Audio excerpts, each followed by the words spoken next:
ইন্নাল্লাহা লা ইউহিব্বু মান কানা মুখতালান ফাখুরা, নিশ্চয় আল্লাহ সুবহানাহু ওয়া তাআলা ভালোবাসেন না, ইন্নাল্লাহা নিশ্চয় আল্লাহ, লা ইউহিব্বু ভালোবাসেন না, মান কানা মুখতালান ফাখুরা দাম্ভিক এবং অহংকারীদেরকে।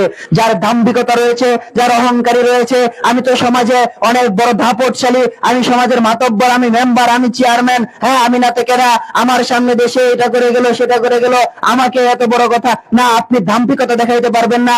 আপনাকে আল্লাহ সুবহানাহু ওয়া তাআলা সম্মান দিয়েছে, আপনার মতো আরেক ভাইকে আল্লাহ সুবহানাহু ওয়া তাআলা লাঞ্ছিত করেছে।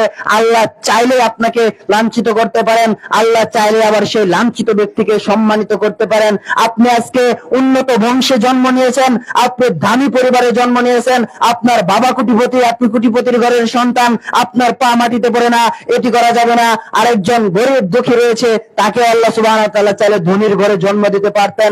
আপনি কি কখনো আল্লাহ সুবহানাহু ওয়া তাআলার কাছে আবেদন করছেন যে আল্লাহ আপনি আমাকে অমুক পরিবারে অমুক ঘরে অমুকের ঘরে জন্ম দেন? আপনি এটা আবেদন করে পান নাই। বা আপনি পরীক্ষা দিয়ে কম্পিটিশন করে পরীক্ষায় ভালো রেজাল্ট করে আপনি ওই ধনী ঘরের সন্তান হন নাই।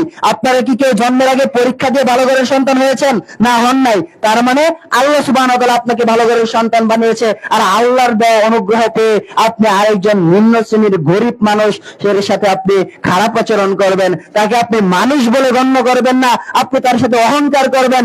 আল্লাহ সুবহানাহু ওয়া তাআলা এই পূর্ণ আয়াতে আল্লাহর হকের পরে, পিতামাতার হকের পরে, আত্মীয় স্বজনদের হকের পরে, এতিম মিসকিনের হকের পরে, নিকট আত্মীয়দের হকের পরে, পরবর্তী দূরবর্তী আত্মীয়দের হকের পরে, সহচরদের হকের পরে আল্লাহ সুবহানাহু ওয়া তাআলা এমনকি অধীনস্থ কৃত দাস দাসী, অধীনস্থ কর্মচারীদের সাথেও সদাচরণ করতে বললেন।